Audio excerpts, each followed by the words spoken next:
This version of Biden, intellectually, analytically, is the best Biden ever.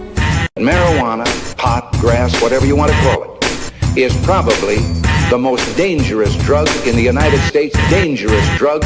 It is clear, however, that if left unchecked, Saddam Hussein will continue to increase his capacity to wage biological and chemical warfare and will keep trying to develop nuclear weapons. Being a pro-war pundit means never having to say you're sorry. William Crystal led the march to Baghdad behind a battery of Washington microphones. He has not responded to any of our requests for an interview, but he still shows up on TV as an expert. He's got to begin to show progress in 3, 4, 5 months once the U.S. troops get in. The Times liberal hawk Thomas Friedman also said no. With the media. We're not trying to show you propaganda. We're just showing you what is. We're just showing you what is.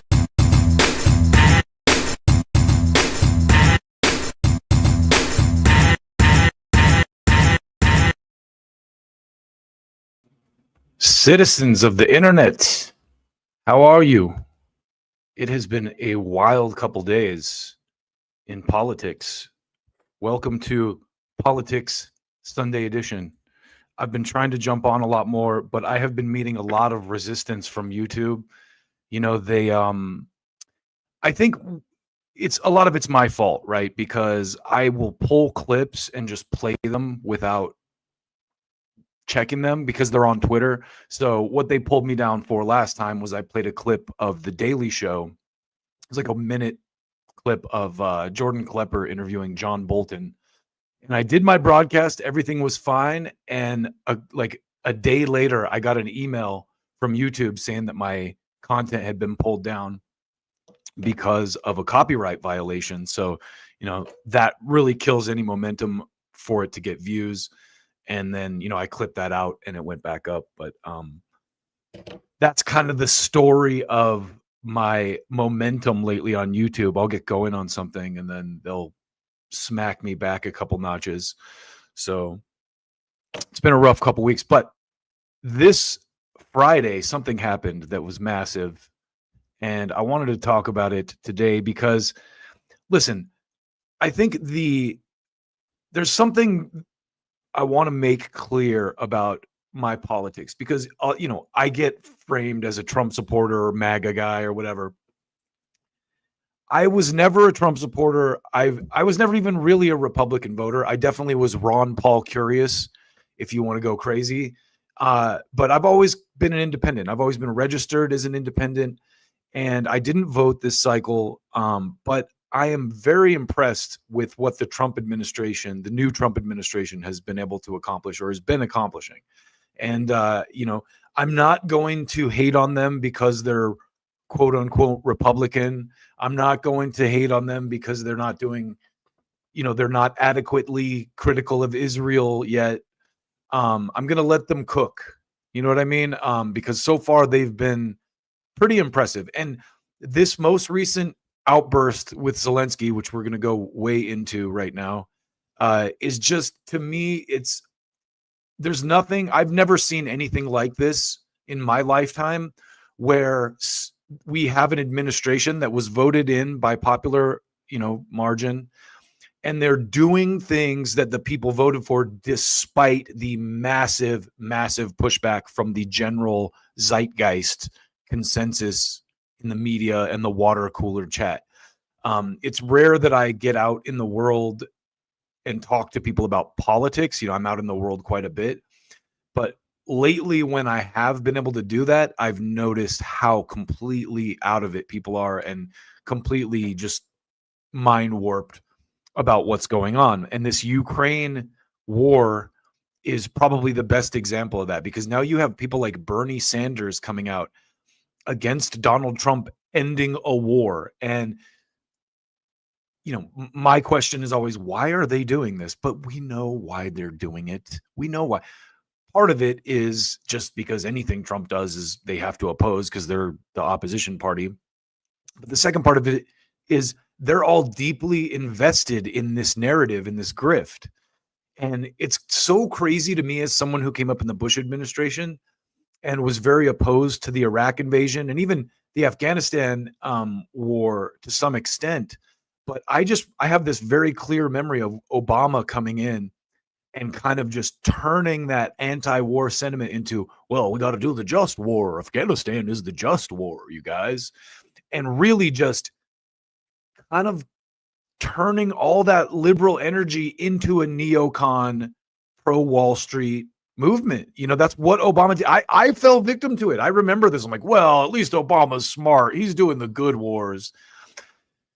And, you know, that changed my perspective quite a bit. But I don't think most liberals are smart enough to see through what's going on. And there's a lot of evidence. But let's get this started. So this is kind of the general consensus of liberals right here is this guy, Chris Murphy, who has questionable, let's just say questionable ties to industries that he is elected to regulate. But he says MAGA is making the claim that if you watch the entire 50-minute video, Zelensky is the antagonist. This isn't true at all.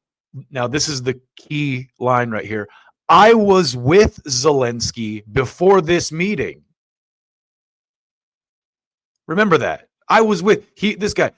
And it's important to know his mindset heading in. One, a short thread on how the entire ambush went down. Now, I'm not going to bore you with this guy's justification for all the bullshit that he's supporting, but I am going to start with that because I wanted you to see that line that he met with Zelensky before this.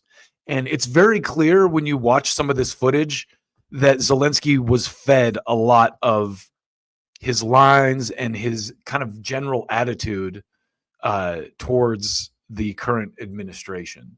So let's watch just a little bit of this. This is so let me preface this too before it kicks in. I wanted to know by just saying, okay, there's one small segment of this press conference that everyone has seen. And so I went back a little bit before that. So we're going to start maybe like 10 minutes before the full breakdown that everyone in the press has been talking about for the last couple of days and triggered a brunch liberal meltdown.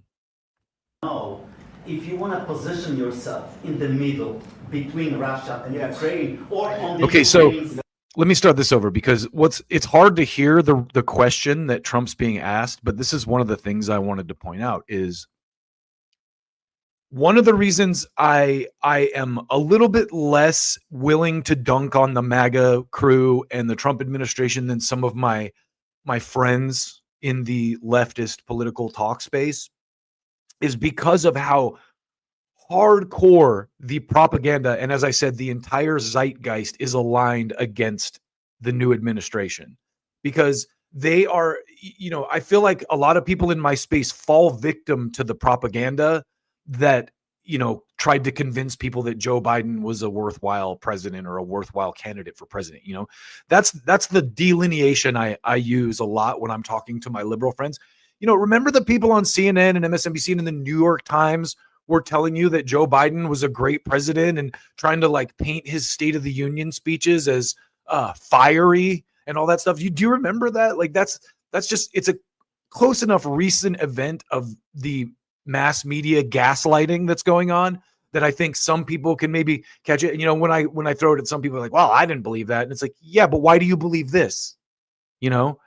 So listen to the way this reporter sets this question up. The entire framing is that Putin is going to take over Europe. And these people all have this thing in there. They've all been brainwashed to shit their pants over Putin trying to invade the rest of Europe, which isn't going to happen.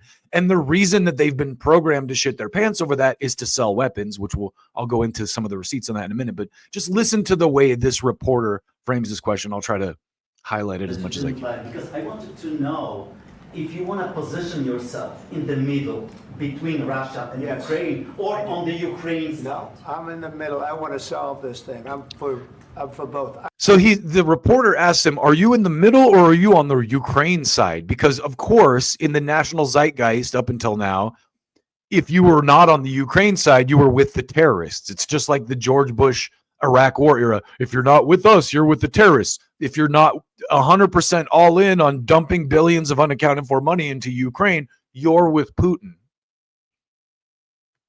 I want to get it solved. And it's wonderful to speak badly about somebody else, but I want to get it solved. If we can solve. Now, I want to just take a moment here because, and forgive me for interrupting, but I think this is important. People frame Trump in a lot of ways. And when you listen to what he just said, first of all, he has been incredibly consistent on this issue. He has been from day one. I want to stop people from dying. It wouldn't have never happened if I had been there. I've seen I don't think that we're being given the full picture on the actual casualty situation either, because they're conscripting people. And I've seen the videos on TikTok and X and Twitter, but the way that he kind of responded to that, he also said it's easy to talk shit about someone or try to make someone look like a bad guy, referring to the reporters, the brainwashed clown mentality that Putin is a bad guy. He's the dictator. It's not like we fucking hang out with Saudi Arabia and shake hands with them or a bunch of other dictators when it conveniently suits us. We have to have these hardcore anti-dictator principles with Putin. Now, I also am one of those people who have been red-pilled enough over the last several years that I don't believe 90% of the shit I hear about Putin anyway. But let's keep going. Solve it, great. If we can't solve it, they're going to have to fight it out, and who knows what's going to happen. But I want to see it get solved. May I follow up? One more question about U.S. troops in Europe. After Russian invasion of Ukraine, your predecessor sent additional troops to Eastern Europe, including Poland, my country. Yeah. Are you committed to keeping these troops on the eastern flank of NATO? Okay, so this is a Polish reporter, and I don't know if you can hear it because it's hard to hear the reporter, but basically what he's asking Trump is he's saying, Biden put a bunch of NATO troops in Poland. Are you going to make sure you keep those there? So it's pretty evident just by the tones of these reporters that they're probably getting USAID kickbacks from NATO or something. I can't verify that right now, but from all the data that I've seen, it's very likely. And the way that the press marches and the access media marches in lockstep like this. But let me let this guy keep embarrassing himself. In the future, I'm very committed to Poland. I think Poland has really stepped up and done a great job for NATO. As you know, they paid more than they had to. They are one of the finest. So, and this is another one of the things I dislike about Trump. It's like sometimes he's like, let's get out of NATO, fuck NATO. And then other times he's like, well, we need the Europeans just need to pay more, So he is a little bit wishy-washy on the NATO thing, but on the Ukraine war, he has been consistent since before he got elected. And I think it's one of the reasons he won the election. So the fact that these people are freaking out so hard about him doing something he got elected to do is, disgusting. Groups of people I've ever known. I'm very committed to Poland. What about Baltics? Poland's in a tough neighborhood, What about the Baltics? The Baltics, they got a lot of, it's a tough neighborhood too, but we're committed. We're going to be very committed, and we're committed to NATO. But NATO has to step up, and the Europeans have to step up more than they have. And I want to see them equalize because they are in for far less than we're in. See, and one more question about US again, in Europe. One of the reasons I'm a business person. We made a deal. That's so one of the reasons I wanted to show you this stuff about NATO too is because the framing of liberals in the media around this is, oh, Trump's for Russia. They conveniently gloss over this side of his rhetoric, which I don't like. As you said, they've also been obviously very helpful, but we have put in far more than they have, and I think they should equalize.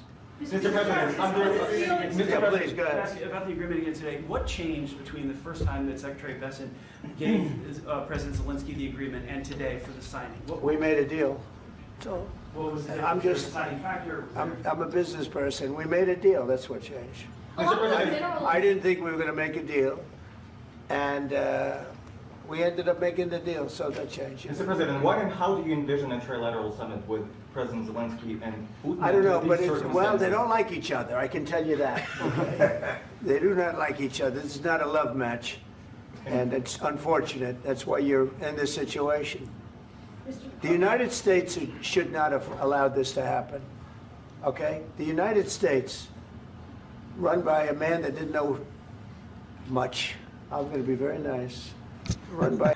So yeah, I love how he takes the opportunity to take a shot at Biden, but the, this predates Biden, and it's funny because obviously Biden was the vice president during the Obama administration, which is when it actually started, and a lot of the people in the Obama administration thought they were going to skate comfortably into a Hillary Clinton presidency where they could keep this shit going, and that didn't happen. Now, that's not to say Trump brags again in the process of this about giving Ukraine missiles during his first term. He's like, I gave you better missiles than Obama.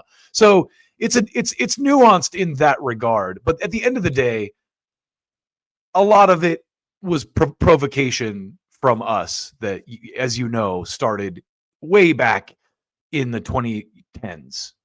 We, just like we did recently in Syria, we sent weapons to insurgents, which if Putin did to us, we would, of course, invade Mexico. You know what I mean? People like, why are you invading Mexico?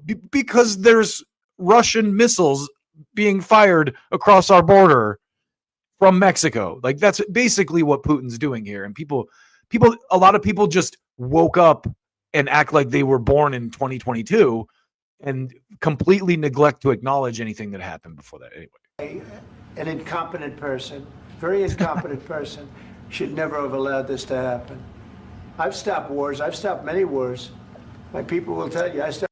Okay. So sorry, just a second. Okay, so let me listen to Zelensky. I've heard of two smaller nations, but big, still big. And I think I've stopped it. But this should have never happened. Sorry, just a second.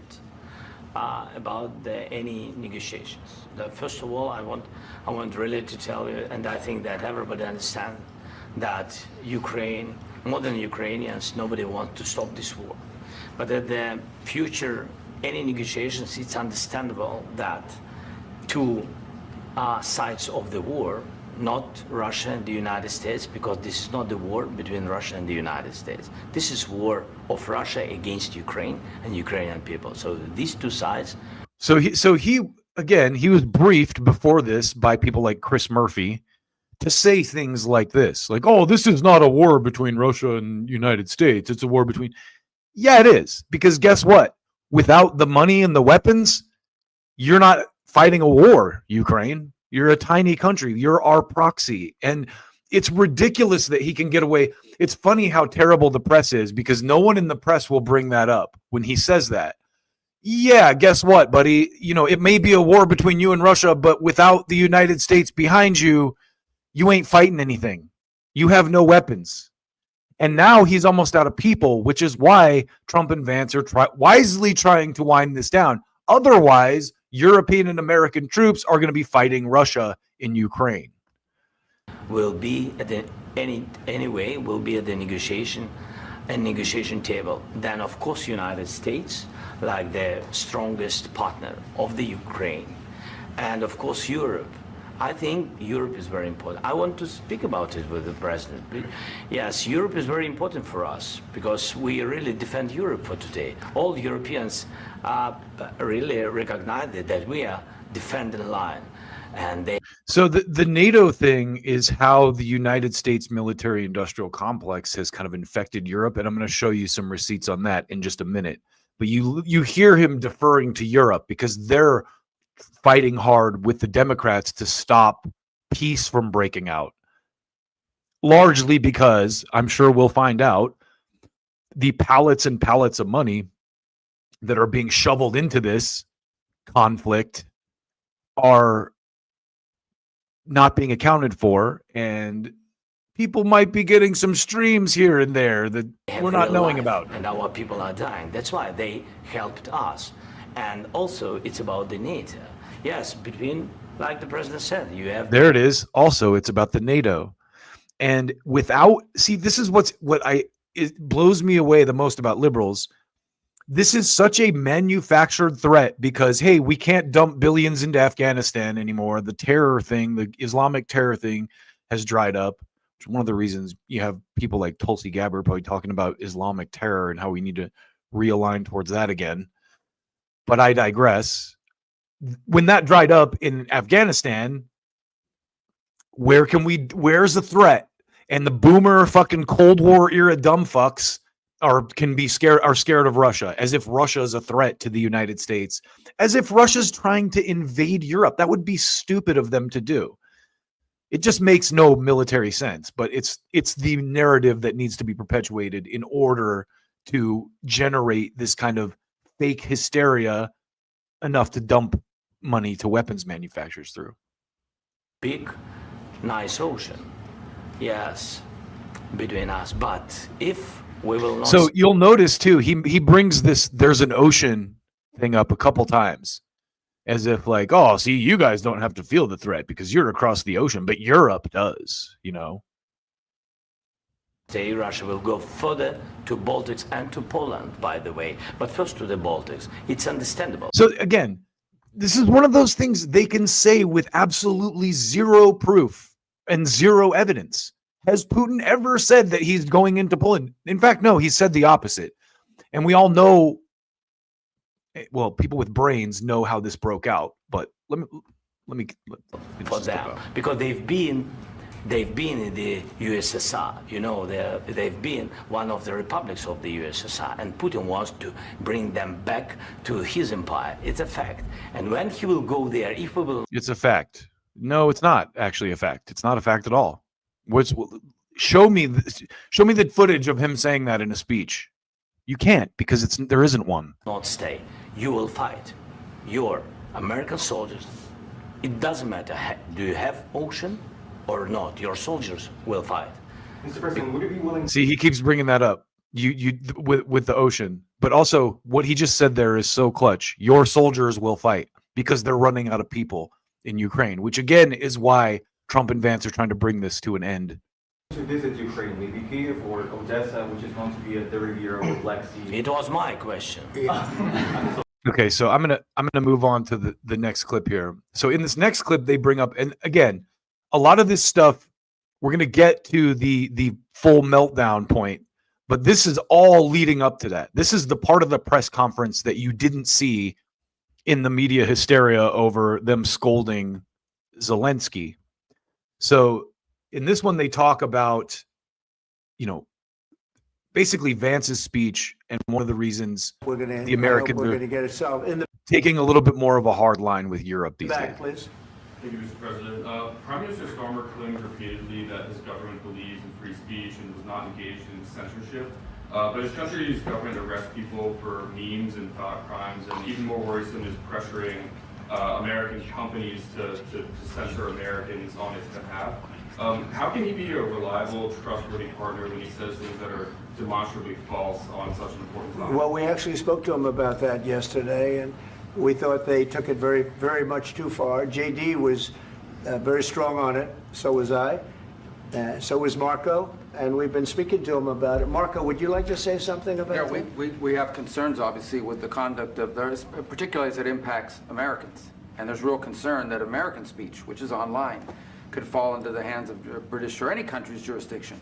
And so this is a point the Vice President made at Munich, and I think it's a very compelling one, that what unites us with Europe, as much as anything else, is these shared values, and one of them being free speech. And so if Americans are threatened by it, we're going to need to take action in that regard. Listen to Marco Rubio. This is another thing I want to give Trump a little bit of credit for. Power will bend people. And Marco Rubio sounded like a neocon 6 months ago. Let's be honest. But now he sounds like a MAGA guy because power bent him to that shape.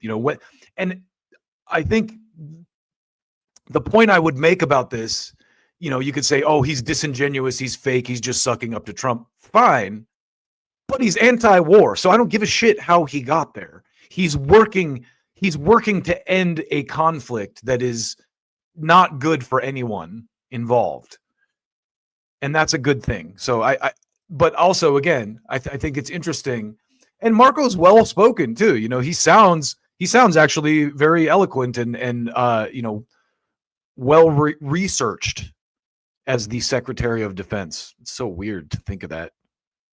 It's actually a very important question. We spoke about this in detail with the Prime Minister, the Foreign Secretary, and others at lunch yesterday. And I know that Secretary of Commerce Lutnick followed up in private meetings last night. This is really important. We believe Americans have the right to speak their mind, even if we in this room disagree with them. They have the right to speak their mind in the public square, which is often online these days. And we're going to defend that right as it pertains to American companies and American citizens vigorously if we have to. I do think that under the president's leadership, we're going to find common ground with our friends in the UK on this question, but it remains to be seen. The principle that will guide us is we believe in free speech in this country and we'll fight for it for American citizens. I've really grown to like J.D. Vance a lot. I think what he said there is so clutch, and I'm so happy to see American leadership kind of like staking a claim to our values in the world again. Those have really slipped in the last several years. And what's interesting is, don't get me wrong, Max Blumenthal recently talked about being harassed at the airport by the FBI.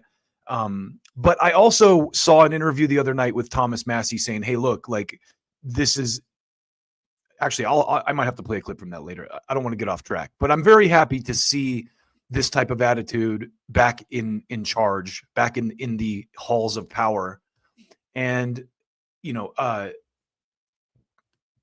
I'm just glad that these people. So I guess the point I was going to make was about Israel, about our other, foreign entanglement right now.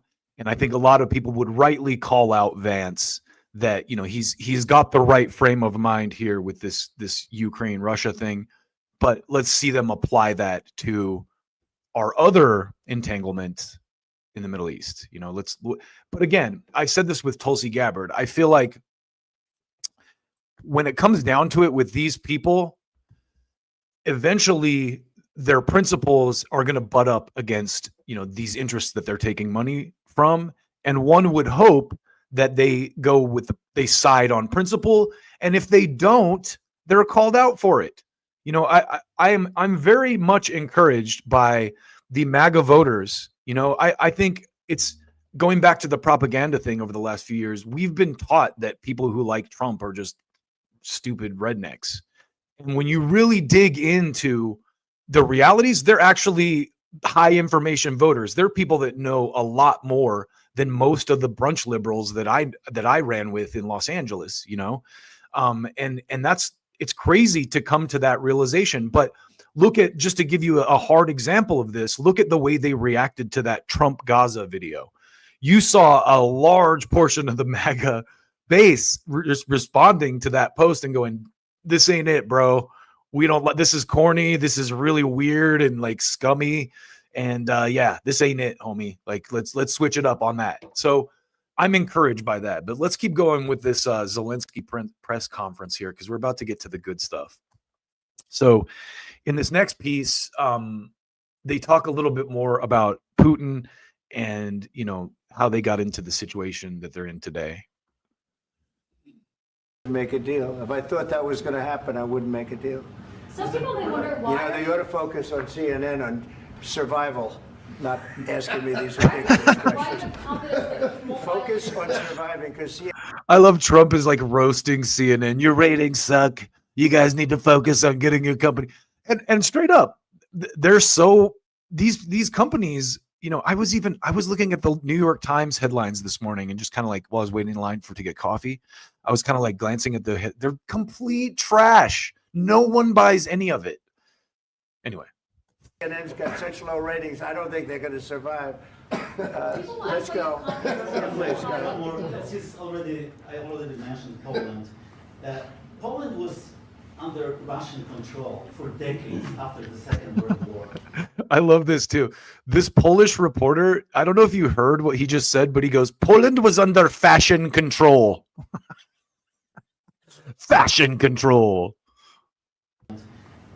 Poland was under Russian control for decades after the Fashion Control would be a great name for a band.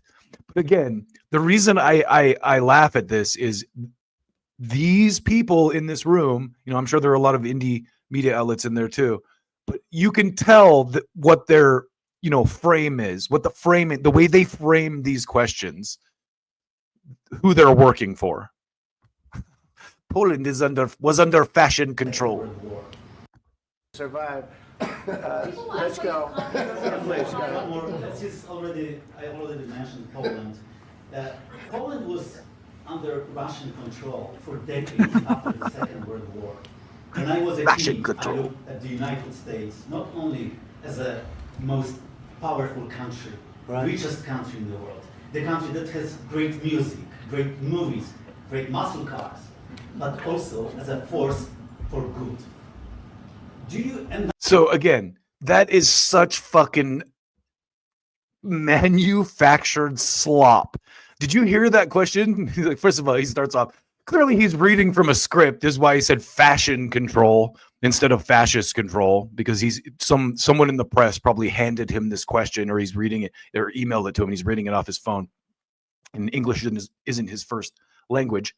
But the way that he sets that up is the United States is the greatest country with the great cars and the great movies and but you've always been a force for good and isn't taking money away from this cokehead, creating a bad precedent where America's not the good guy anymore who just dumps money on nefarious sources to keep wars going. Now I'm talking with my friends in Poland, and they are worried that you align yourself too much with Putin. Europe is my friends in Poland are worried you are too aligned with Putin. They're so worried about Putin because the NATO-funded media has them convinced that Putin is going to invade so that they can sell weapons behind some kind of a threat that doesn't actually exist. You go back to your home on Whore Island. What's your message for them? Well, if I didn't align myself with both of them, you'd never have a deal. You want me to say really terrible things about Putin and then say, hi, Vladimir, how are we doing on the deal? That doesn't work that way. That's so great. That's such a great answer. Stupid ass boy. Hey, look. I'm not aligned with Putin. I'm not aligned with... You want me to sit up here and smear Putin when I'm trying to get a peace deal? Fuck you, Poland guy. Why don't you go back to your home on Whore Island? Anybody, I'm aligned with the United States of America and for the good of the world. I'm aligned with the world, and I want to get this thing over with. You see the hatred he's got for Putin. It's very tough for me to make a deal with that kind of hate. He's got tremendous hatred. And I understand that, but... So there's a point in one of these clips, and I haven't seen it yet, but maybe I passed it, where you see a guy lean in and start whispering some shit to Zelensky, just to hammer home my point that a lot of this was pre-scripted to try to make Trump look like a Putin asset or whatever the fuck these slimy cunts are trying to do. I can tell you the other side isn't exactly in love with, him either. So... it's not a question of alignment. I'm aligned with the world. I want to get the thing set. I'm aligned with Europe. I want to see if we can get this thing done. You want me to be tough? I could be tougher than any human being you've ever seen. The reporter's like, are you aligned with Putin? You know, I come from a country that was once under fashion rule. Fashion rule. And Trump, you are a Putin asset. That is what we say in Poland. Now that we are not under fashion rule. Jesus Christ. So this is a little bit of a longer clip, but this is where it gets interesting. So all the stuff I just showed you was the build up to this thing that happened, that, the press, I guess this is like maybe a 6-minute clip that most of the press and was all over social media. So let's watch this now. For 4 years in the United States of America, we had a president who stood up at press conferences and talked tough about Vladimir Putin, and then Putin invaded Ukraine and destroyed a significant chunk of the country.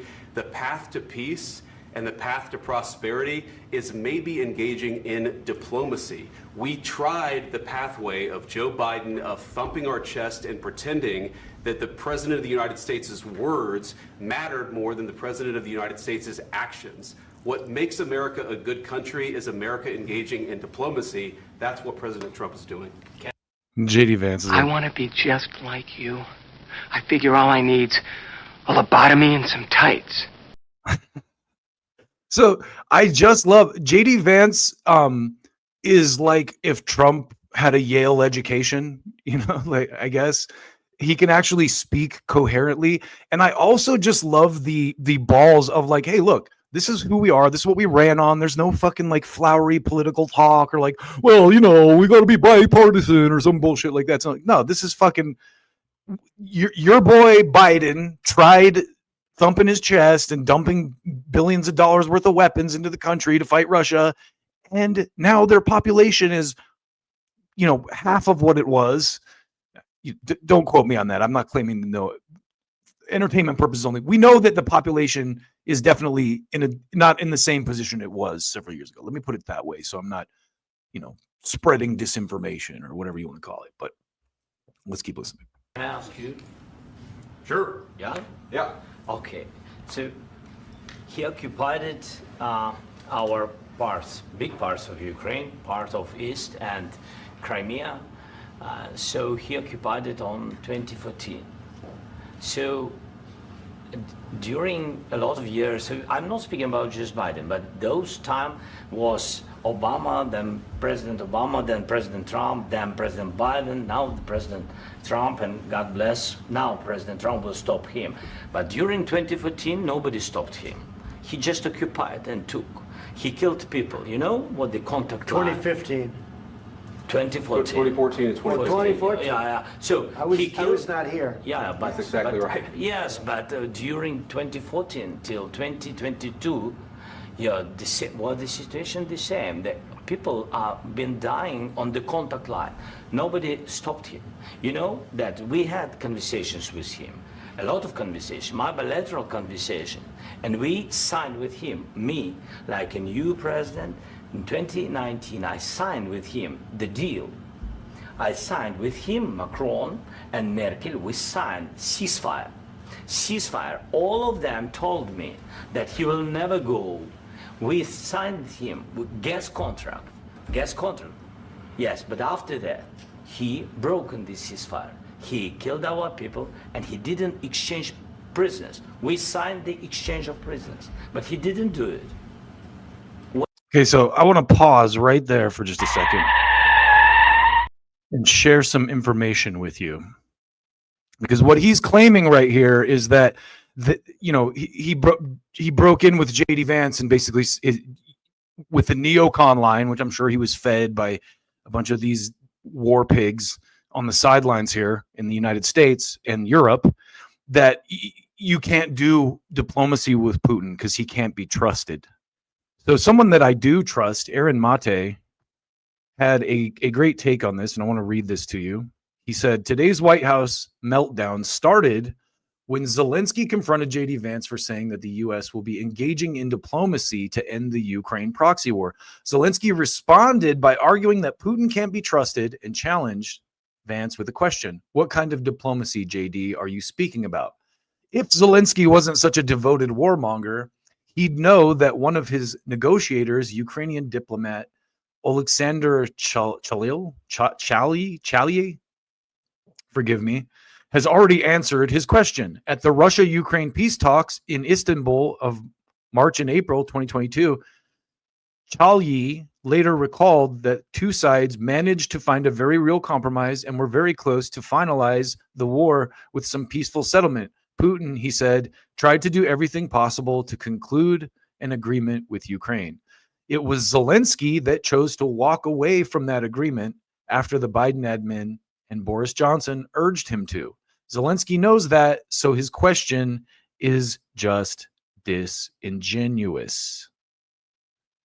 So one more piece of information here about, because he mentioned the prisoner exchanges specifically that Putin didn't follow through on. So Aaron has a piece on this too as well. When Zelensky challenged J.D. Vance for advocating diplomacy with Russia, the Ukrainian president invoked his December 9th, 2019 agreement with Putin and claimed, "We signed the exchange of prisoners, but he didn't do it."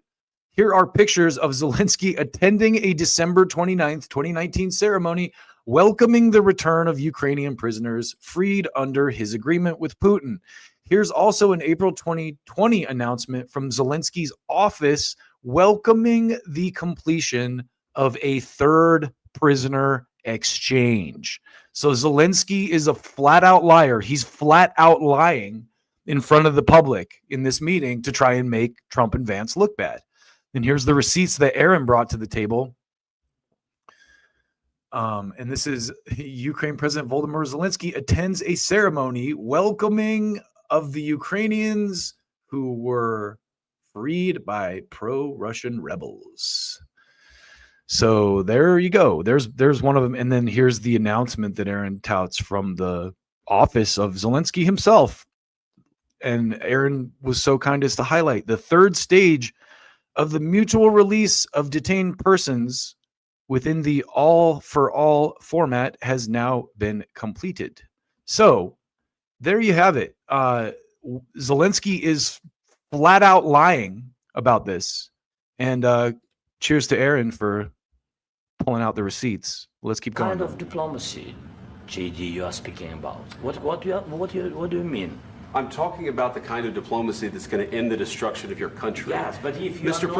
President, with respect, I think it's disrespectful for you to come into the Oval Office and try Why to don't you go mitigate this back in to front your of the home American on media. Whore Island? Right now, you guys are going around and forcing conscripts to the front lines because you have manpower problems. You should be thanking the president for trying to bring an end to this conflict. Have you ever been to Ukraine that you say... Actually,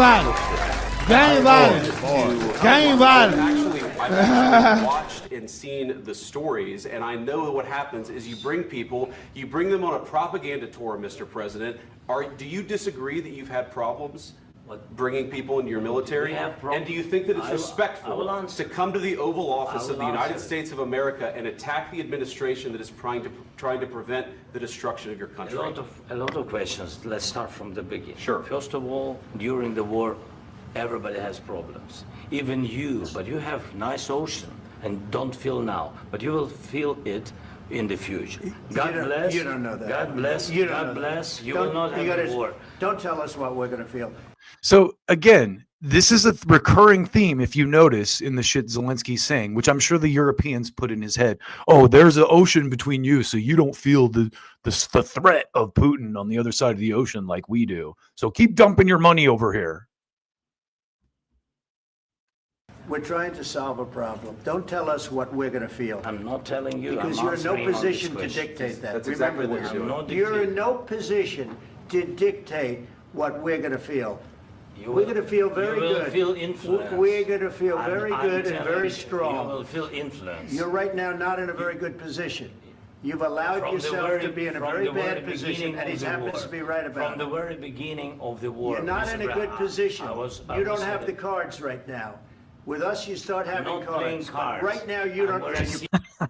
A bunch of the shit libs online were like, oh, Zelensky said, I'm not playing cards. What a manly man for saying that. Yeah, he's not playing cards. He's playing beg for money. You're playing cards. You're gambling with the lives of millions of people. You're gambling with World War III.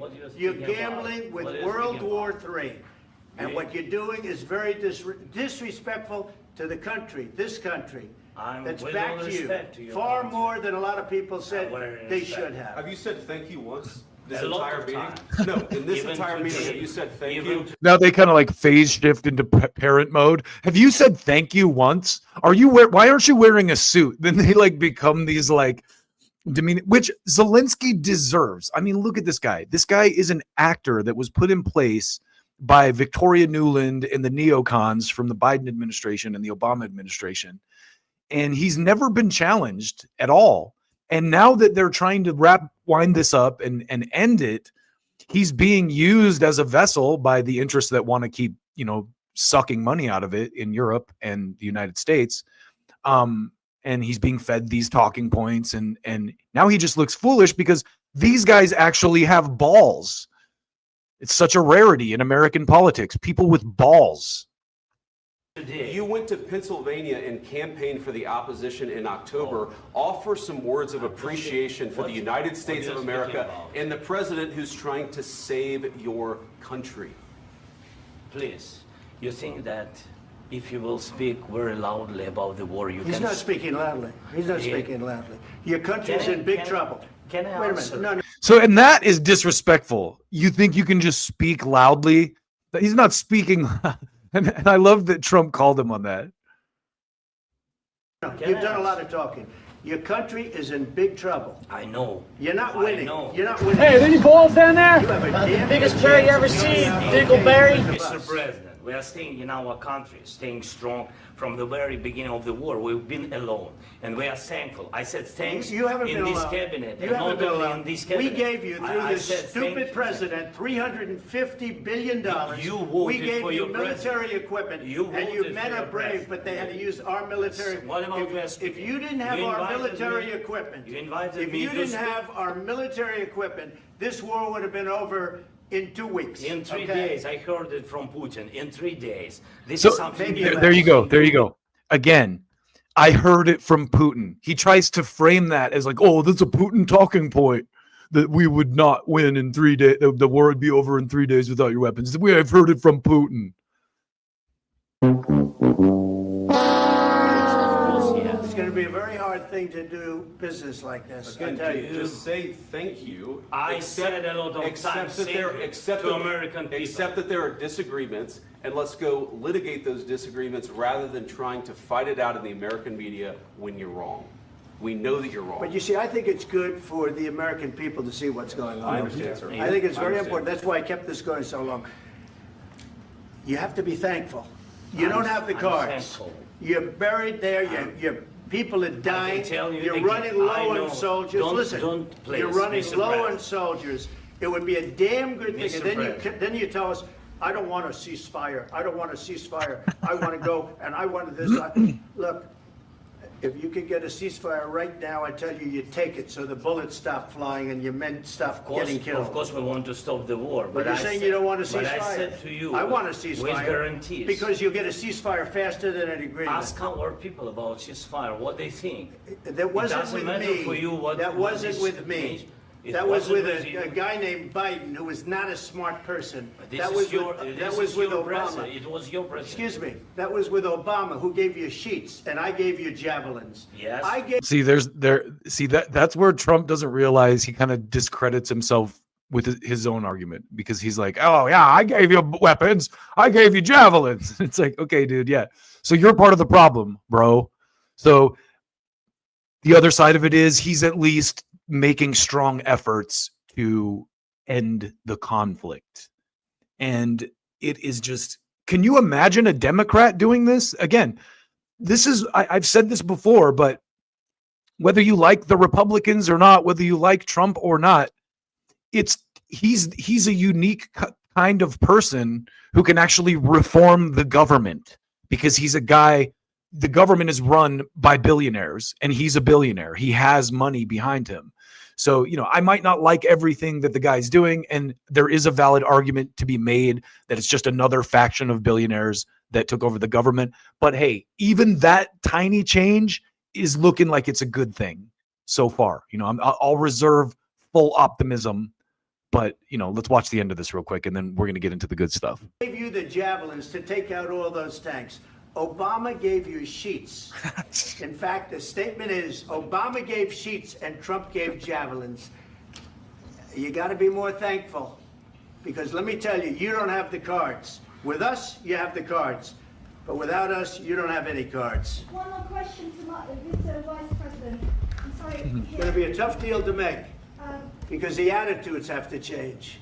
what if Russia breaks ceasefire? What if Russia breaks peace talks? What do you do then? You can tell Trump's a little frustrated here because of how he responds to this reporter. She goes, "What if Russia breaks ceasefire?" I understand that it's a heated What are you saying? She's asking, what if Russia breaks the ceasefire? What if anything? What if a bomb drops on your head right now? I love that. Because honestly, the reality is we'll cross that bridge when we get to it. Okay? If they violate this, there'll be things in the contract or in the agreement that lay out consequences for violating that ceasefire, you know? And as we just showed you, the idea that it's Russia that's going to violate the ceasefire is disingenuous. Aaron Mate already debunked Zelensky's flat out lies on that. And but without us, you don't have any code. With Biden, because Biden, they didn't respect him. They didn't respect Obama. So Trump kind of melts down a little bit here, and he goes into the like Russia, and it's like, okay, dude. I mean, I agree with most of what he said here, but the average person that's not like online and doesn't know all this stuff isn't gonna understand any of that. But I digress. Let's get into the good stuff now, because the liberal freak out over this press conference was swift and powerful, and it kind of looked like this.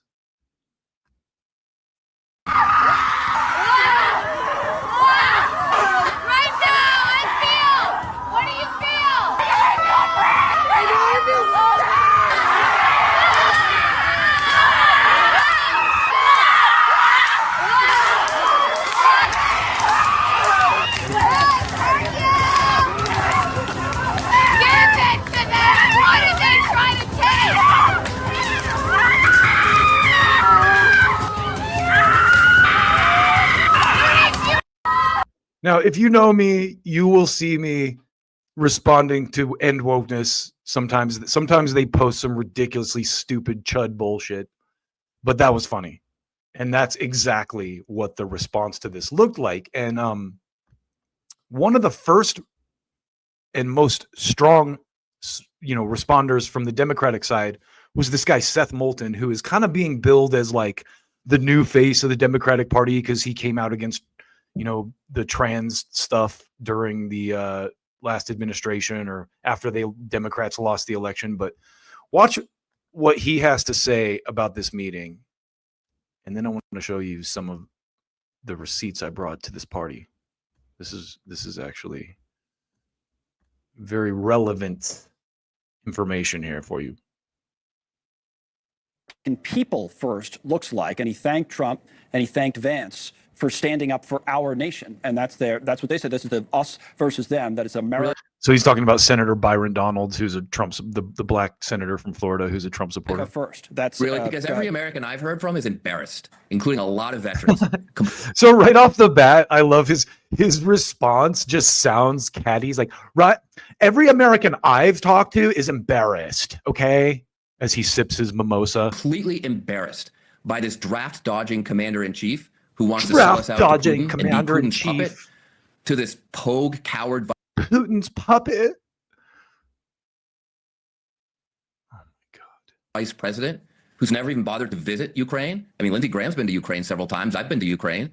Can't even bother to visit as a member of Congress to understand what's going on in the ground. And get a bribe firsthand. What's wrong with him? Why hasn't he gone there and taken cash bribes firsthand? Or kickbacks from the tax dump that we're doing there. Understand why we're spending American taxpayer dollars defending NATO, defending our allies, and preventing Trump, for preventing Putin from running all over Europe. Freudian slip, preventing Trump. Preventing Putin. Including the American troops in Europe. I don't know who these Republicans are talking to, but they're not talking to freedom-loving Americans. They're not talking to people. Freedom-loving Americans. Because if there's one thing we know about freedom-loving Americans, they love the freedom of all their tax dollars being funneled to the other side of the world in a unaccounted for proxy war while their communities crumble around them. That's one thing we know freedom-loving Americans are all about. Who fight and stand up for American values like Ukraine is doing. They apparently want to side with dictators. And I'll tell you, in private, like when I was at the Munich Security Conference, sitting with Lindsey Graham and others, meeting with Zelensky. When I was at the Munich Security Conference, who gets to go to the Munich Security Conference? We're going to find out in just a minute. They're all on the same page. We're all on the same page about wanting to support the right side of this conflict. So right there, he gives the game away. All of us Republicans and Democrats who take money from the defense industry are on the same page. Why isn't Trump on this page with us? Kind of things They're are they just saying so there? scared. They're saying different They're things. so there, scared of you're Donald saying? Trump, they can't tell the truth. But you're They're so scared of Donald Trump, they can't tell the truth. I'm sure that's definitely the problem. saying specifically, Lindsey Graham was saying different things there than he said today. Oh, come on. That doesn't take it. Right, but you you- don't but- need Sherlock no, Holmes you're to saying figure that specific- out. no, but specifically Senator Lindsey Graham, Graham you're changes saying, his right. story every time Donald Trump changes his story. We've seen that for years. So when I started to see these freakouts, I got to thinking, like, why are the Democrats so loudly against ending a war? It doesn't make any sense. Specifically, this guy. And I happened to come across this little bit of information in my research. So this is from last year from the NDIA, Congressman Seth Moulton, U.S. House of Representatives, ranking House Armed Services Committee, Strategic Forces Subcommittee. And he at this is the last event he spoke at for this group, was in 2024 at the Missile Defense Conference. Bio: Seth Moulton is a father, a husband, a veteran who represents a new generation of Democratic leaders in Washington, ones that are neocon war pigs who shill for war at all costs, despite having. Sorry, let me keep going here. So, your next question, my next question, is what is the NDIA and what is it all about? Well, here's your answer. The NDIA, the National Defense Industrial Association, drives strategic dialogue. I love the way they phrase these.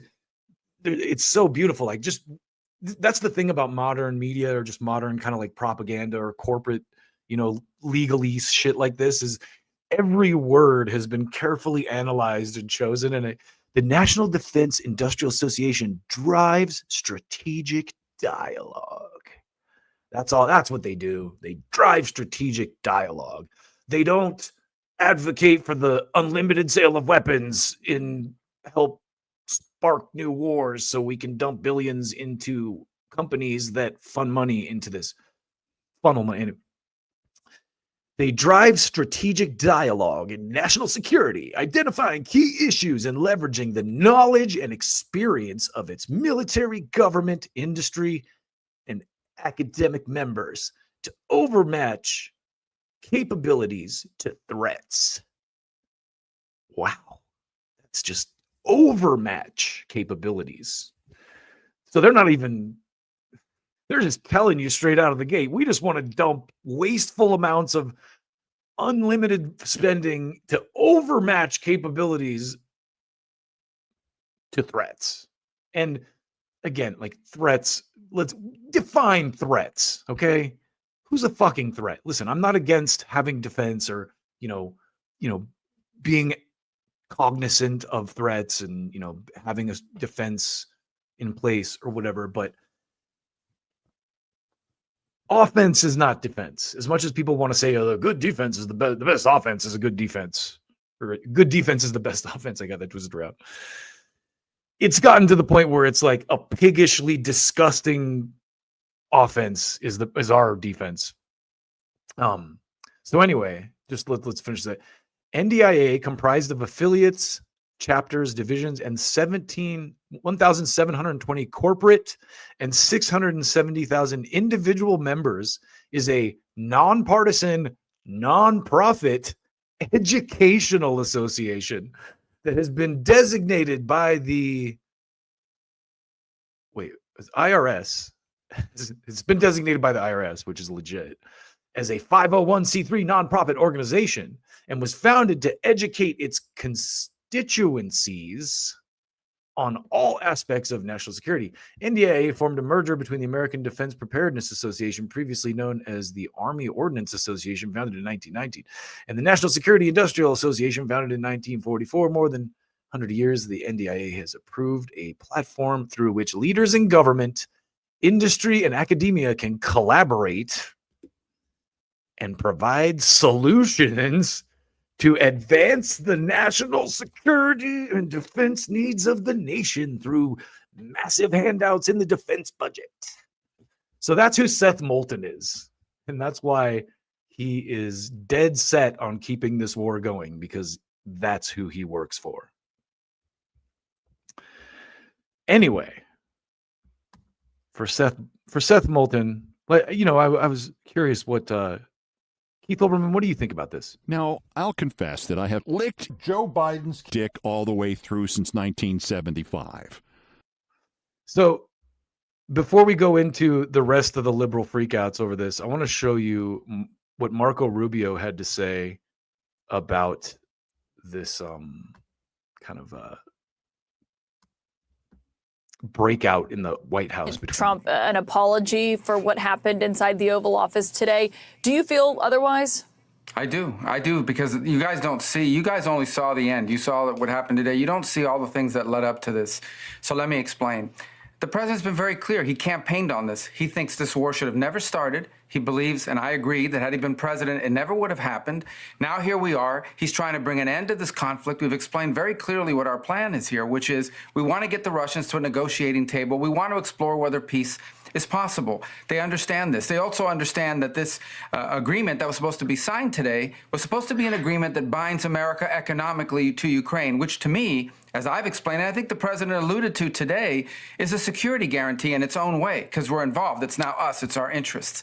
That was all explained. That was all understood. And nonetheless, for the last 10 days, in every engagement we've had with the Ukrainians, there's been complications in getting that point across, including the public statements that President Zelensky has made. But they insisted on coming to D.C. This agreement could have been signed 5 days ago, but they insisted on coming to Washington. And there was and should have been a very clear understanding. Don't come here and create a such scenario where you're going to start lecturing us about how diplomacy isn't going to work.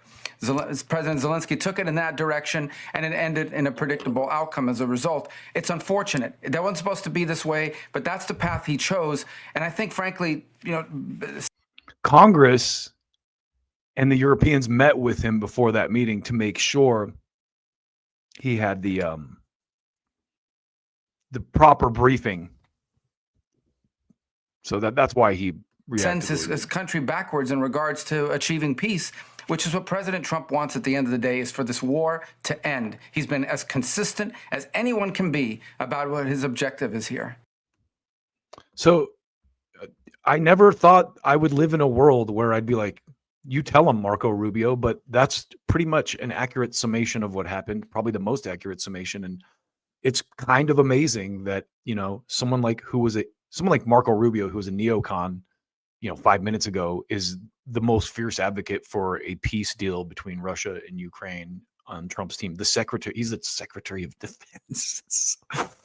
Little Marco's the Secretary of Defense now. So just to close this out and kind of ice this cake before we go to the comments, I want to take you through some of my favorite little factoids on this issue that I like to throw at people. This is from a government website, from the Congressional Record, probably the best evidence that the United States was funding an insurgency on Russia's borders before Putin invaded Ukraine. This is from Ro Khanna, California congressman, and this is from March 27th of 2018. Congress bans arms to Ukraine militia linked to neo-Nazis. And just to kind of read a little bit of the subtext that I got here. A little notice provision in the 2,232-page government spending bill passed last week bans U.S. arms from going to a controversial ultra-nationalist militia in Ukraine that has openly accepted neo-Nazis into its ranks. House-passed spending bills for the past 3 years have included a ban on U.S. aid to Ukraine from going to the Azov battalion, but the provision was stripped out before final passage each year. So that's another little trick that they like to play, where they put something in legislation and then strip it out before it gets passed. And that's a marketing trick that they use. I actually heard Thomas Massey talking about this the other day. So that's a great piece of evidence that, again, the U.S. was, as we always do in these situations, arming a conflict to get a result that we wanted. So this is the Democratic, again, more proof that the Democrats got together and briefed this guy before he went into his press conference with Trump. But here's Raphael Warnock. President Zelensky is an ally of our country who protects our Americans' freedom by holding the line against authoritarian regime. He doesn't bow to dictators, and neither should our leaders. You're a dumb fuck.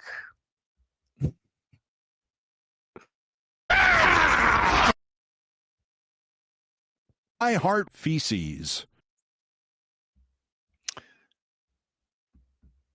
Here's another one. No Lie with Brian Tyler Cohen, one of the absolute dumbest brunch libs out there. Completely, like, a good example of like it's like the Bravo brunch lib. He has like the right haircut and the right dress. He's like, "Hey, I'm a serious brunch lib. I'm gonna lie to you in style, like you're watching Bravo." One of Norway's largest marine fuel companies just announced that they will no longer refuel U.S. Navy vessels after Trump's treatment of Zelensky. It made us sick. We encourage all Norwegians and Europeans to follow our example. So that's an interesting little side note to that. A couple years ago, Norway started sucking the crack pipe, the U.S. military crack pipe, here is a little bit of evidence of that. Lloyd Austin, the Raytheon guy, lauds Norway's increased defense spending. This is from April of 2024, so a little under a year ago. The United States commends Norway for its plan to reach NATO's shared commitment to spend at least 2% of its gross domestic product on defense during the calendar year, Secretary of Defense Lloyd J. Austin said. Austin hosted an enhanced honor cordon and meeting today with Norwegian Defense Minister Bjorn Arild Gram. Our deterrence across the region will grow stronger because of your landmark decision, Austin said, referring to Norway's increase in defense spending. So Norway has been dragged into the NATO Ponzi scheme, and I'm sure that they're pretty upset that this conflict is that our government is attempting to end the conflict. So I said, sounds like a good opportunity for the U.S. to stop funding NATO, let Norway stand on its own 2 feet. So moving on to more brunch liberal meltdowns. This is JPEG Mafia. And, I liked this guy's music until he started going off on these tangents about Trump and just sounding like a sheltered fucking bubble existing brunch lib. And it's sad. It's like, man, if you don't know anything about any of this stuff, keep your mouth shut. Just shut up. Don't. You sound like one of the dumbest people on the planet, and it makes me respect your art a lot less. And again, it's like, if he had something nuanced to say about politics, it would be different. If he was like, hey, look, I don't really think NATO is a great idea, but Putin did X, Y, Z, and he was like making some kind of an informed statement, I would respect it. But just saying, oh, Putin is Trump's pimp, it just makes you sound like this. Like a redneck dumbass. Hey guys, Trump is bad. Jesus Christ. So this is my favorite brunch lib meltdown in response to this, and kind of just sums up the basic, point that I've been making for since I started doing this show, which is that the Democrats are the neocons now. All the worst Republicans have exited the party. The Rick Wilsons, the John Boltons, the Dick Cheneys, the George W. Bushes. They're all on. I mean, Donald Rumsfeld's dead, or he'd be a Democrat. They'd wheelchair him into a fucking rally. But this is, I don't even know who this guy is, but it came up in my feed. I know one thing. Zelensky would have received a hero's welcome from these guys and sent home with enough ammo to go all the way to Moscow. Yes, of course he would, because those are confirmed war pigs. And nothing they say matters. I like John Bolton showing up on CNN all of a sudden as some kind of voice of reason. Fuck you. No wonder CNN's ratings are going down the tubes. And to close this out, I'm going to bring in the wisdom of Russell Dobler, a guy who I think is a fucking seriously talented writer, listening to some of his speeches. But this just sums up the whole thing nicely. If you want to see how brainwashing works, look at how this was the thing that roused the little dummies from their post-election slumber. Not the mass firings, certainly. Well, to be fair, Russell, the mass firings, there was like pro-USAID manufactured protests, but it wasn't legitimate like this is. It wasn't as widespread either. And also, I think, just to stop here for a second and make a point, one of the reasons you see such a massive outpouring of backlash to Trump treating Zelensky like this is because of all the money that comes through like side channels and USAID type shit. There is a massive chunk of that Ukraine money, I'm sure, goes to propaganda outlets like NAFO and all these fake fucking Voice of America type extension reporters and stuff like that. So that, I think, is probably the main reason the Seth Moultons of the world, who are, basically work for the defense lobby low key, it's like that those are the reasons that there's such a huge pushback on this, I think, more than like, what Russ is, the mass firing. Certainly not the plans to ethnically cleanse Gaza and to build a casino or some shit. Yeah, of course, Democrats, like they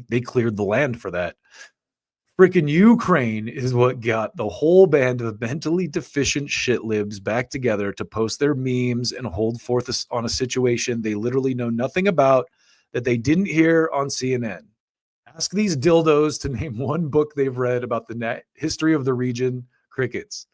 Like all warmongers, they're very generous with the lives of other people's children. And with that, I cede my time. I was going to go into some other things, and then I realized my shows are best when I actually plan them out. And I want to talk about, Tim Dillon did an interview with Steve Bannon that was killer. And I also wanted to talk about what else was I going to talk about? Oh, Bill Murray. Actually, let's talk about the Bill Murray thing, because that's easy. Before I go, this is fucking crazy. So, as you know, if you follow Tucker Carlson or anything like that, there's a lot of proof that Nixon was assassinated via character assassination. JFK was physically assassinated, but Nixon was dragged out of office through a character assassination campaign. And I think that the more that this comes out, the more info that comes out on this, the more I really believe this. And I've done pieces on this. But I wanted to show you, Bill Murray recently did an interview with Joe Rogan, and this just blew my mind. And we don't have to watch this whole clip, but I want you to see just a little bit of this, because this is totally amazing. Hold on, let me just fix a couple things here. We'll go to, there we go. Okay. So check this out. I wasn't super prepared for this, but this is actually very interesting, I think. We'll talk about this before we go to the comments. Yeah, I walked in, I saw all these Hunter Thompson things. I felt automatically like, okay, well, this guy can't be a complete disaster. Oh, wait. God damn it, this is the wrong clip. Okay, I'll have to do it later. Anyway, long story short, you know what? Fuck it. I'm going to see if I can find it. I know I've got it.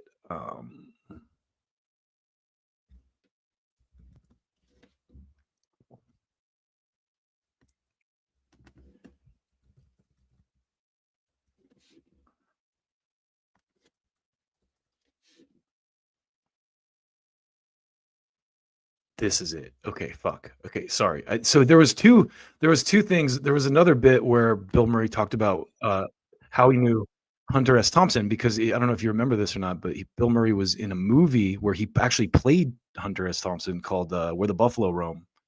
And you should go watch this full interview. But let me play this clip for you. This is the actual clip I wanted to play where he talks about Nixon. This blew my mind.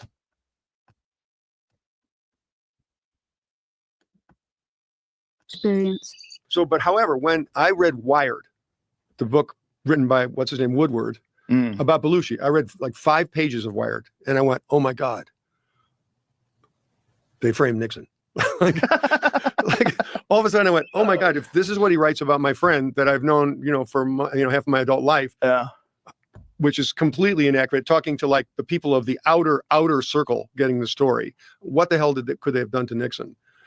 I just felt like if he did this to my friend like this, and I acknowledge I only read 5 pages, but the 5 pages I read, made me want to like set fire to the whole thing. James, see if you can those find 5 pages, I went, if he did this to Belushi, what he did to Nixon is probably soiled for me too. I can't take it.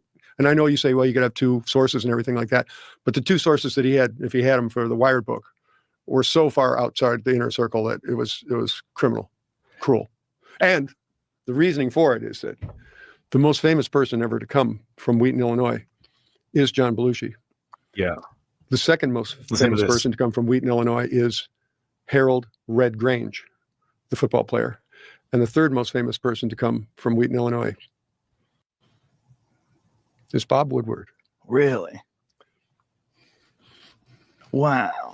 So there's all my controversy for today. That's all I got. I got a bone about that one. I thought that was crazy. And like I said, I've done pieces. Tucker Carlson did an amazing piece where he talks about how Bob Woodward was naval intelligence. Watergate was like his first big story. And so, it's just wild that all this stuff is kind of starting to come to the surface. And, the internet is kind of like Pandora's box. Once they opened it, I don't think it can ever be closed. So maybe we do live in the age of transparency. I really hope we do. And I really hope that the pushes that the Vance and Trump administration are making keep going in that direction. So with that, let's go to the comments. I'll do a piece on Tim Dillon and Bannon next time. Let's see what we got here. Let's see. Little baby Z. Yeah. Little baby Z gets fussy when he doesn't have his billions flowing. Yeah. Baby Z should forge a... Well, it's like Baby Z should just forego a t-shirt and jeans and wear a green Ukrainian military onesie. Oh man, that's a Photoshop waiting to happen. But I might have seen that actually, now that I think about it. But fashion control, yeah, that is crazy. The first time I saw that that interview, I was like, did he say fashion control? He did, because he's probably reading it off his phone. He was probably mailed the question. Marco has come a long way since the bubble parties. Yeah, he has come a long way. Dark synthwave, I love it. Let's see what this guy says. Ukraine militias conducted thousands of ceasefire violations, heavy artillery into the DMZ between February 18th and 20th. In direct violation of the long-standing peace treaties. There you go. See, that's the thing that they never talk about too. Like Zelensky can just go on TV and be like, Putin violated the ceasefire agreement. It's like, why did he violate? Who shot first? I want to see documentation. There's another country that we send a lot of money to that tends to act that way. I'm not going to say their name, but I think you know who I'm talking about. Ukraine is quite literally incited the war. Yeah, I mean, I don't know that you could say it was Ukraine itself, but very clearly there were separatists. Like, people, no one in the fucking country knows the history of that region. I have a cousin actually who had a political science degree, and her thesis was on Eastern Europe. So Eastern Europe post World War II was like a wild fucking proxy battle between the Soviet Union and the United States and the Allied powers, or Western Europe, whatever you want to call it. And there's like Chechen terrorists, right? Like those people, those groups were funded by us, guaranteed. And this is no different. The Nazis on the border of Ukraine, we were sending them money in the hopes that we could provoke some kind of a fucking conflict that we can dump a bunch of money into and claim it's for the fucking freedom and democracy and all that shit. Most of us who are my age have seen this grift repeatedly throughout our lifetime. I didn't understand it as much in the Clinton era because I was just a puppy, but I looking back on it now, I totally see it, in that era. I just wasn't conscious enough politically to understand what was going on. Yukis are very dirty fighties. Well, I don't want to make that accusation because I've never fought him, but I would imagine in war, everyone's a dirty fighter, man. Like if you see someone kill your buddy, you're going to do fucking evil things to that person. Like someone killed my child or my family or someone in my family, I would not rest until they were suffering. You know what I mean? So I get that. War is ugly, but do we really need to do it? I don't think so.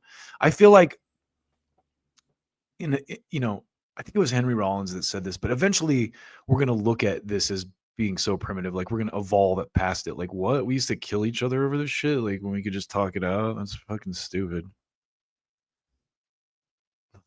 Baby, so Trump cannot be held accountable for the 2014 crimes against humanity committed by Obama, Biden, Victoria Nuland, and the CIA. Ukrainian Nazis were killing ethnic Russians in the Donbass for many years. Yeah, I'm 100% correct, man. Again, we did the same shit post 9/11.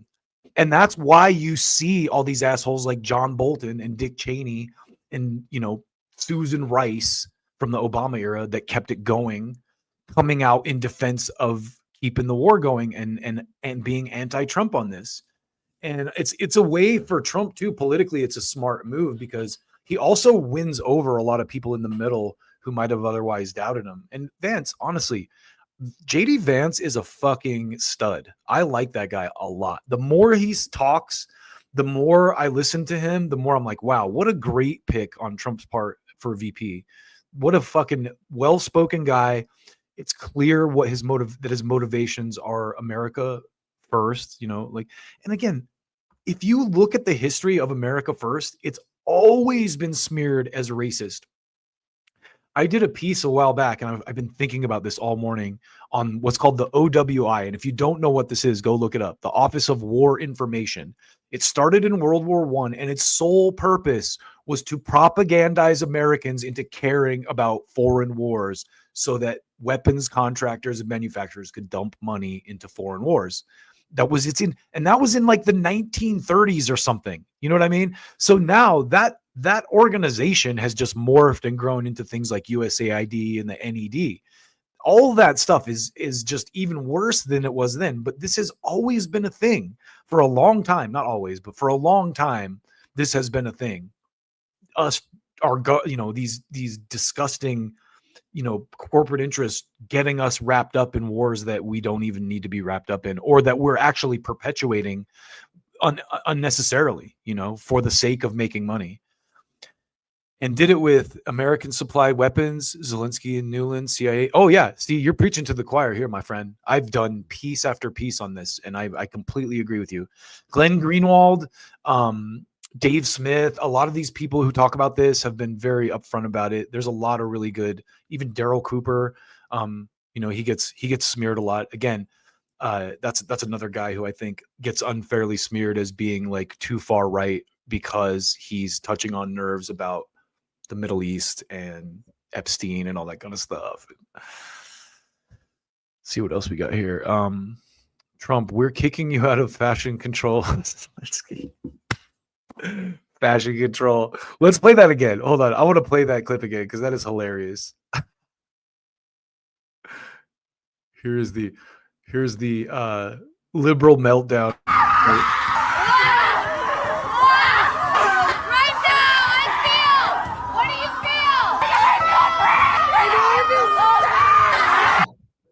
Bro, we have to start a synth band. We're starting a dark wave synth band called Fashion Control. That's it right now.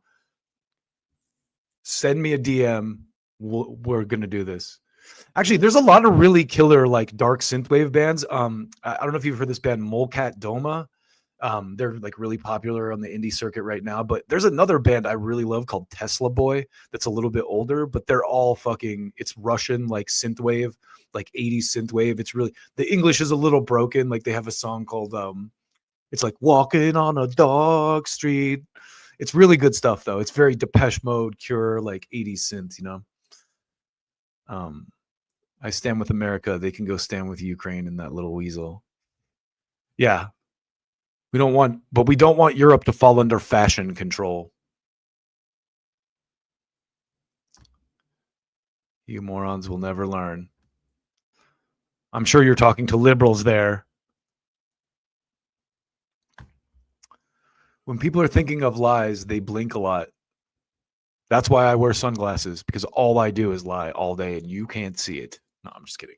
I've actually said I'll take my sunglasses off and do these broadcasts bare-eyed more often if I get past 1,000 subscribers. So like and subscribe if you want to see my pretty blue eyes. Let's see. We're almost to the end of these comments here. Pale Horse here has been laying into it. A lot of good commentary, though.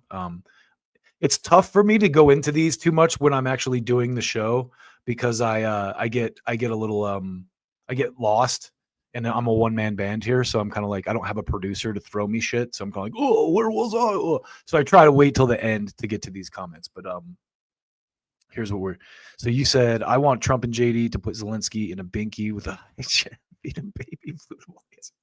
Dude, Photoshop coming. It'll be the cover of our first fashion control album. Ukrainian babies. Marco decided to leave behind foolish bubble baths and be a big boy for once. Yeah. So frustrating. We've lost so many otherwise good or formerly good artists and musicians to the TDS. Yeah, with JPEG Mafia. I just saw, I don't know if you saw the thing about Elvira selling her Tesla after painting fuck Elon on the side. I'm just like, it's propaganda is good, but also Elvira is like 70 and she looks fantastic. Still would in her 70s. She's fucking gorgeous. I think she's a lesbian, but anyway, she's 70, so I'm not gonna be too hard on her. She's an old lady. She's probably one of the few viewers MSNBC still has left. This guy's like, MAGA, my heart goes out to you. Thank you. That's one of the nicest comments that a liberal has made. For the record, I don't claim to be MAGA or I voted Democrat most of my life. I almost said most of my life, Matt Rife. But the Bernie thing is what really made me not vote for Democrats anymore. That's what really killed it, is when they crushed Bernie's stadium filling movement twice. This blew my mind. Credit to Bill Murray. Woodward is a spook creep. Oh my God.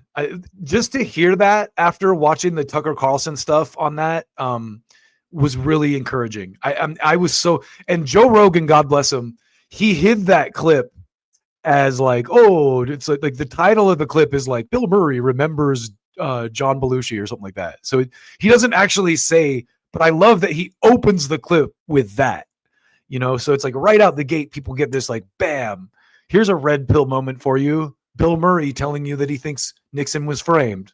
Isn't that wild?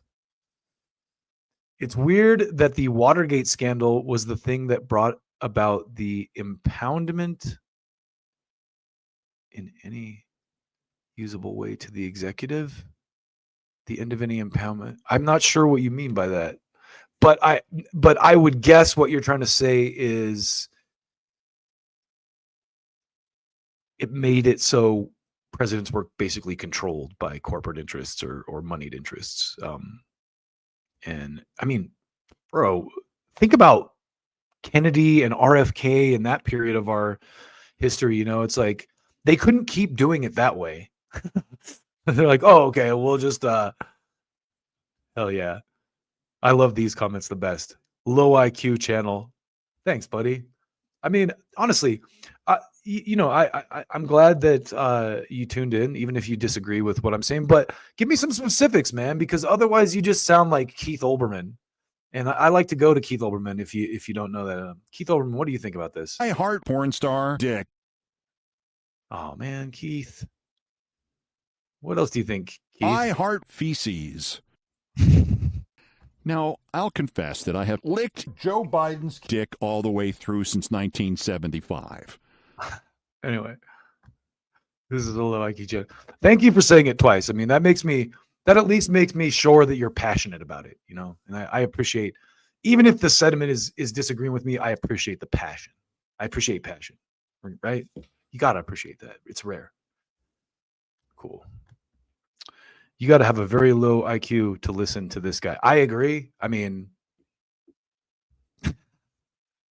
you do have to have a very low IQ to listen to this guy, meaning Zelensky. D Ryder. That was actually, isn't that a rapper? Oh, there we go. Ride Vance's D Ryder. See, this is what I love, man. This is, again, these guys are so emotional. This guy, hey, bro, you were at this rally, right?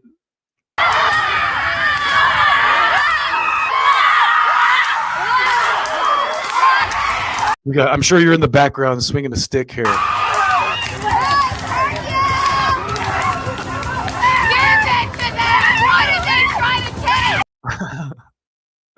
Thank you, Keith. I appreciate your passion once again. Z is calling. He won't be able to pay you right away, Keith. Yeah. Keith's like, we gotta take right. Oh, take right.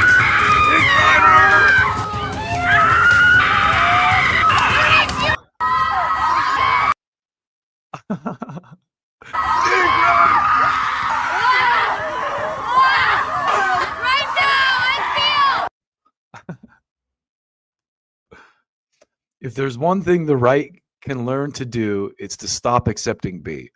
All one needs to do is create a cogent argument against what's being claimed. If it's anything other than that, then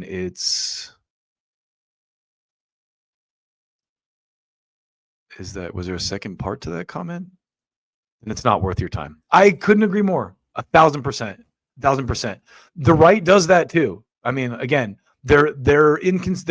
I love what they're doing with Ukraine here, but they're very inconsistent on the other skirmish in the Middle East, which I'll probably spend more time with in another time. So it's pretty easy to tell when somebody wants you to react. Simply stop doing it. Yeah. This looks really stupid. Keith's back in the mix. What do you feel?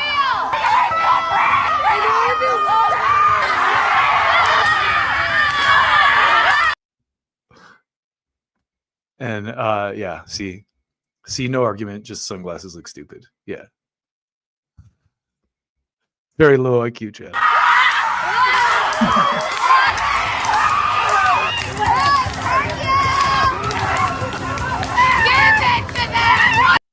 All right. You guys, thank you for tuning in today. I appreciate it. Like and subscribe, all that good junk. You know the deal. And I'll be back. I'm gonna do a full breakdown on the Tim Dillon, Steve Bannon video. I've already been on for an hour and a half, and I'm trying to keep these things a little shorter.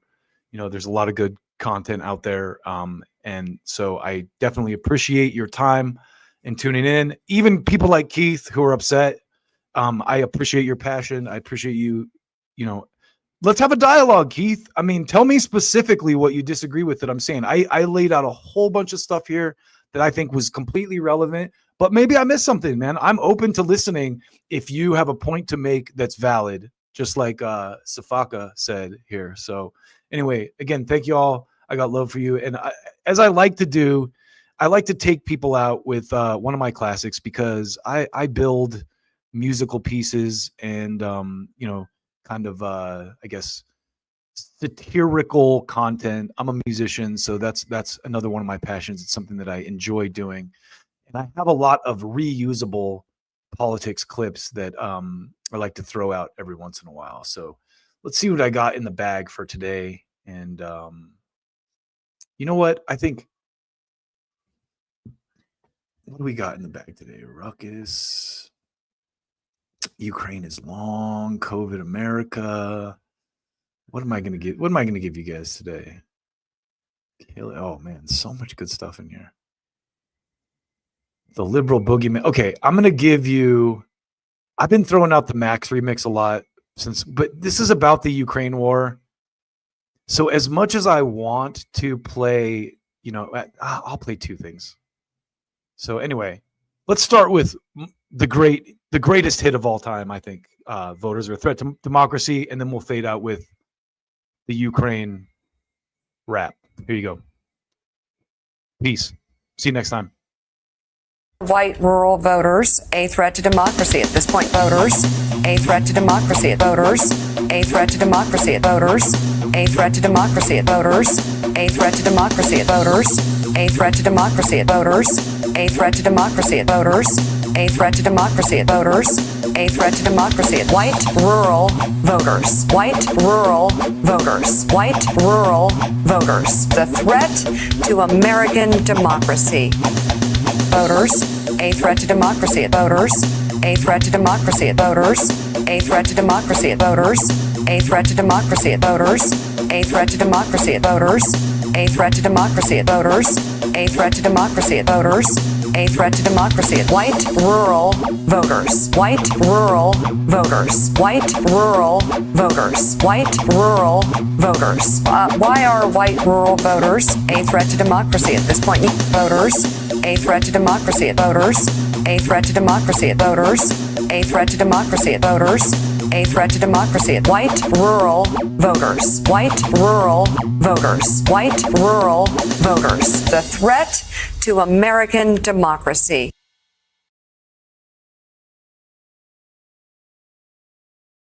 Now I want to hand it over to the president of Ukraine, who has as much courage as he has determination. Ladies and gentlemen, President Putin. President Putin. You can beat President Putin. President Zelensky. I'm so focused on beating Putin.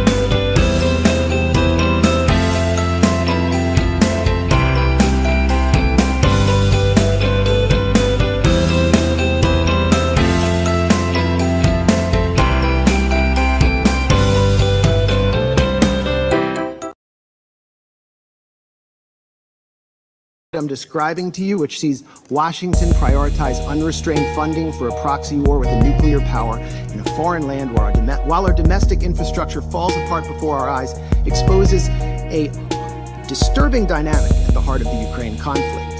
An international Ponzi scheme that enables Western elites to seize hard-earned wealth from the hands of average U.S. citizens and funnel it into the coffers of a foreign government.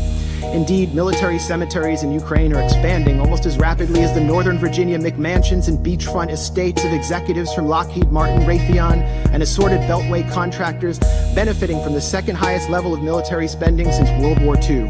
These are the real winners of the Ukraine proxy war. These are the real winners of the Ukraine proxy war. The Biden administration not only knows that it cannot track the weapons it's shipping to Ukraine, it knows that it is escalating a proxy war against the world's largest nuclear power and daring it to respond in kind. A soldier complained this month to Vice News, "We don't know what Zelensky's plans are, but, quote, it looks like the extermination of its own population, like of the combat-ready and working-age population. That's it."